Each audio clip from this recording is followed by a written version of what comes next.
the unmissable moment for Drinkwise, because you won't miss a moment if you Drinkwise. Yes. They allow us to correct a massive miss by us. As you've said, this man is the voice of Australian basketball. Around, they're getting their switches, they're getting hands on the basketball, and making it really difficult for them. Oh, my goodness. Oh, what a play from Chris Golding, maybe the assist of the year. That was absolutely beautiful. Oh, the hair's up on the back of my neck already, Rich. We missed it. He called his 1,000th NBL game while we were away. It was back in January. Yeah. So we missed it. It was, for us, an unmissable moment because, well, we weren't here. We're going to correct all that now. Our special guest is John Casey. We're doing intros as well, Rooch. Hello, Case. G'day there, Kymbo. Hi, Rooch. Thank you very much for acknowledging that milestone. Thank you. 1,000 has become how many now? 1,009 as of yesterday. Wow. So, and looking forward to 1,010 when the Boomers play Korea on Thursday night in Bendigo. So, in an Asian Cup qualifying game. So, yes, the numbers roll on. If I could give you the moment to just have one of those games all over again for any reason, I'm not preempting this, which one would you take and why? Oh, wow. Look, it's hard to go past the bronze medal game that the Boomers won. That's one that will stay with me for a long time. Perhaps the other one that I would throw in there, well, there are two others, but the one that physically I was at was the Boomers defeating the United States in 2019 in front of more than 50,000 people at Marvel Stadium. So, I mean, I doubt that crowd's ever going to be beaten again. And to beat the USA for the first time was fantastic. To actually be there courtside, soaking up the atmosphere is so much better than calling off the tube like we were when we won bronze in Tokyo. And when the Australian women won the gold medal in Brazil in 2006 was the other one I was referring to. When was so those game three one? games certainly...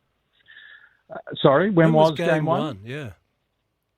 Oh, wow. Well, we're going back to my first year at Channel 7. At Apollo Stadium back in 1987. Oh, there's a journey. There is a journey. Peter Alloy and wow. Yes, in fact, and Peter Alloy is going to be inducted into the 36ers Hall of Fame this Friday night, which I'm very much looking forward to attending.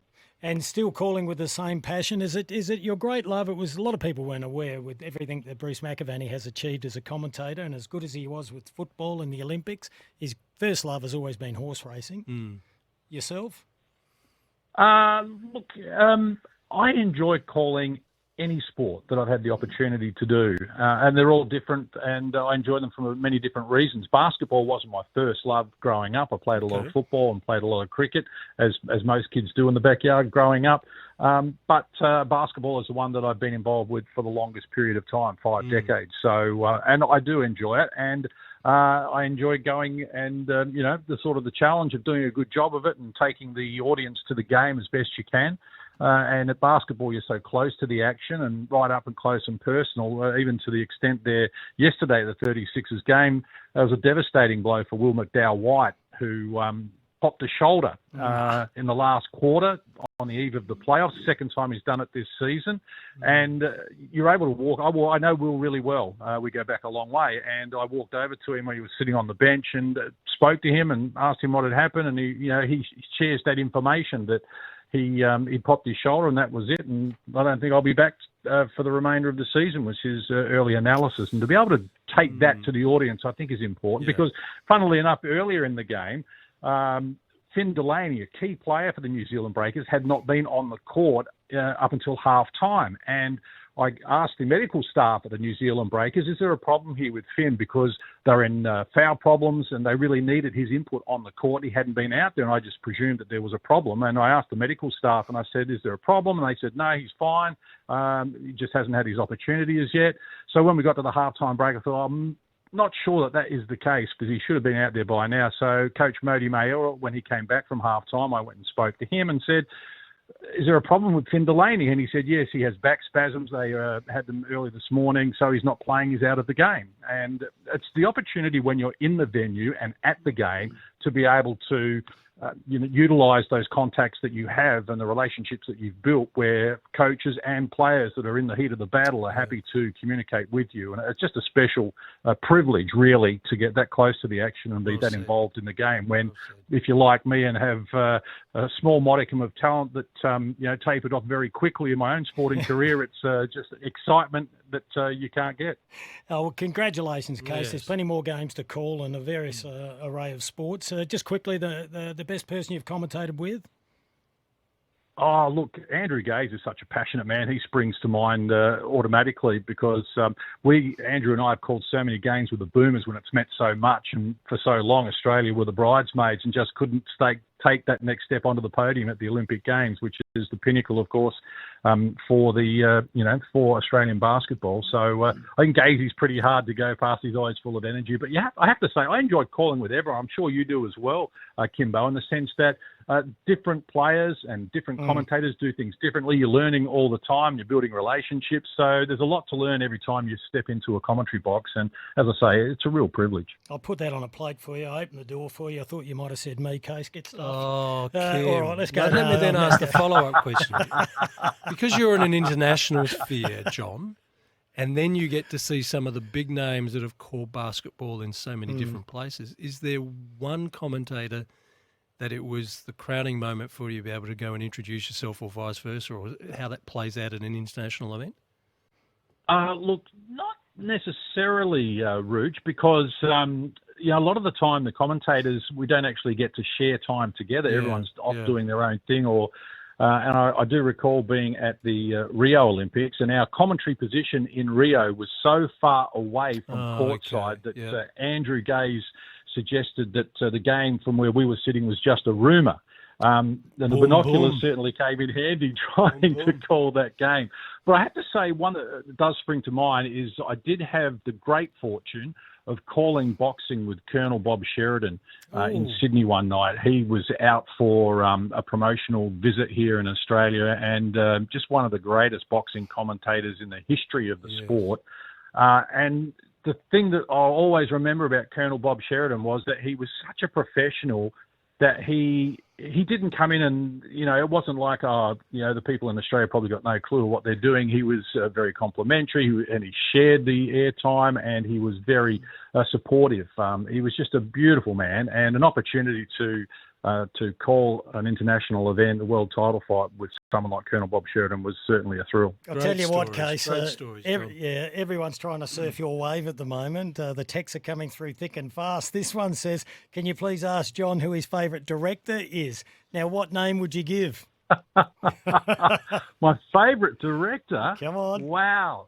I tell you, I've worked with some very good directors, and you can't become a director without being very good, full stop. But Guy James is an outstanding director. You've got it in one. He does an excellent job, and will be directing the Boomers game on Thursday night in Bendigo. So, Guy goes above and beyond and makes us commentators look good with the nifty work that he does with his fingers on the buttons in the van. Yes, well, I worked with him at a lifetime at Channel 9. He's an absolute ripper, one of the most professional people out there. And it's good to see, Guy, that you're listening to SEN. All right, let's jump into it, Case. It's enough about you buffhead. The Adelaide 36ers, gee, that was a thriller, getting up 76-70. I watched the last quarter. Scotty Ninnis, where does it sit? To me, it doesn't feel like he's going to get the gig. No, he's going to get the gig. No problems at all. I think, is.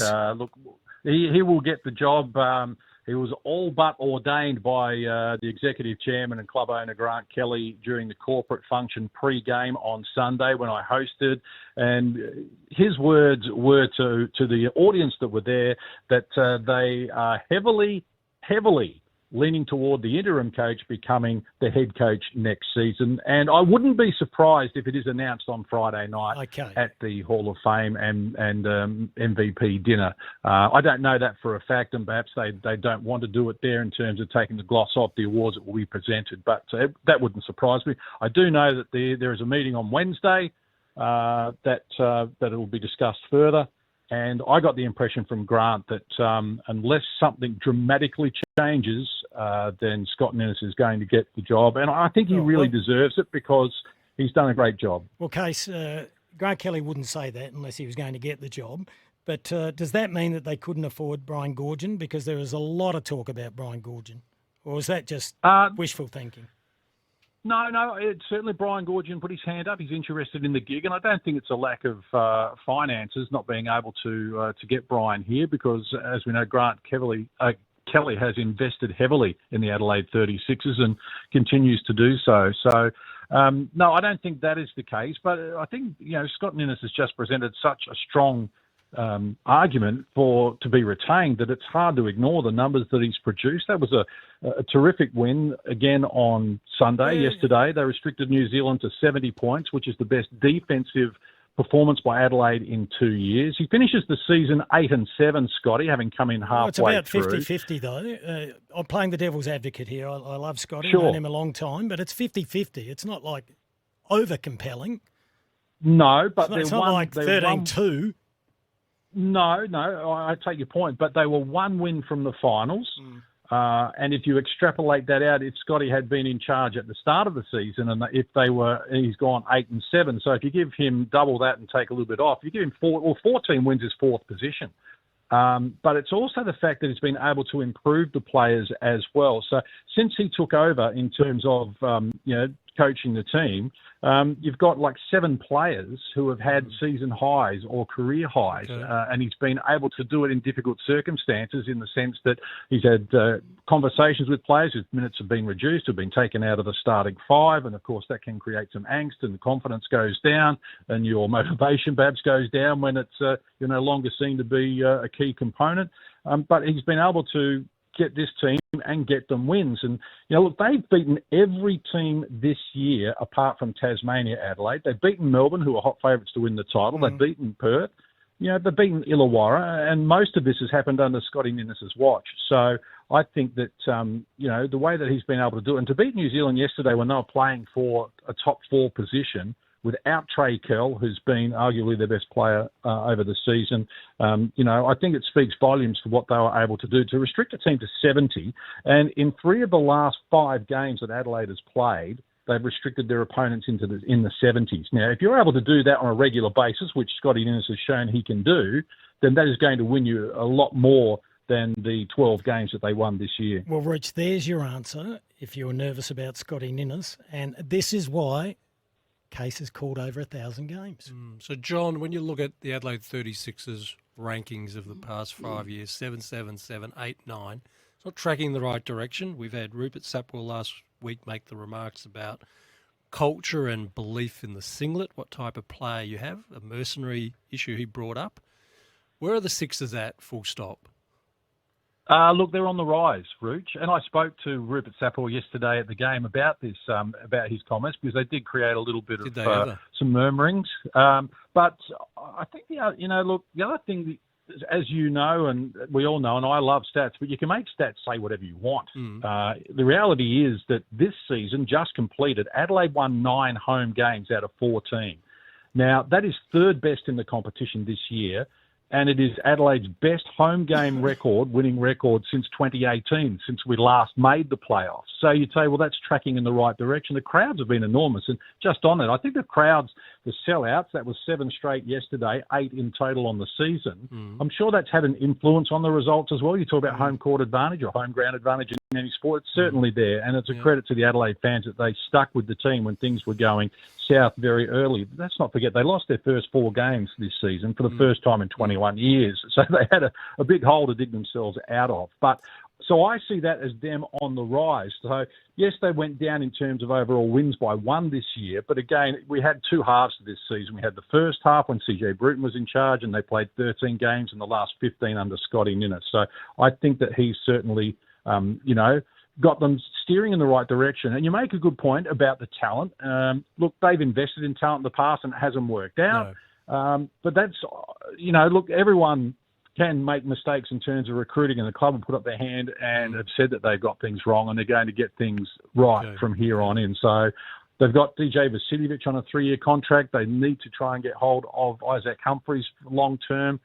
Get Scott Ninnis in as coach, and then start working from there. But I think this team, and certainly the vibe that you get at a game, particularly like yesterday, is certainly tracking in the right direction. So this is the 6th year in a row that the 36ers haven't made playoffs, and it's 11 of the last 15 seasons. So Wow. It's not to what we're accustomed to, to see from the Adelaide 36ers. Exactly. So let's remember when Adelaide won their 4th title, Perth had 4 titles. Now Perth have got 10. We are looking to improve, or Adelaide is looking to improve, and the 36ers, from what I've seen over the last month or two under Scotty Ninnis, are certainly tracking in the right direction. But you have to remember, it's a pretty tough competition. There's good teams, and this year Adelaide's finished with 12 wins, and that's 1 win off finals and 2 wins off a semi-final. The top 4 this year was 14 wins, and Adelaide with 12. And remembering that in the run here with Scotty Ninnis, they lost to Cairns in overtime back last month when they led by double figures in the last quarter. If they'd got across the line in that game, well, there you go. But I'm sure every team has a game that they could find that would say, if we'd won that one, exactly. we'd be in. If Mark Bickley was in here now, he'd be saying, Case, if buts and candy nuts, it didn't happen. Hey, everyone's listening to you at the moment. In 30 seconds, Paul Bonzer has sent through a text. He says, John Casey, will we see Will McDowell-White in a 36ers jersey next season? 20 seconds. Well, look, they went hard for him in the past, and everyone's going to go hard for Will McDonald again when he comes out of contract at the end of this season. Super talent, one of the most important players in the NBL. I would dream that he would come here, but it's going to be tough to get him here. Case, love your work. You're a true pro. I reckon you've got 1,500 games to call in you, another 500. I'll keep plugging away. Always good chatting, boys. There he is, John Casey, an absolute ripper. We're nearly done, Rooch, for a Monday afternoon.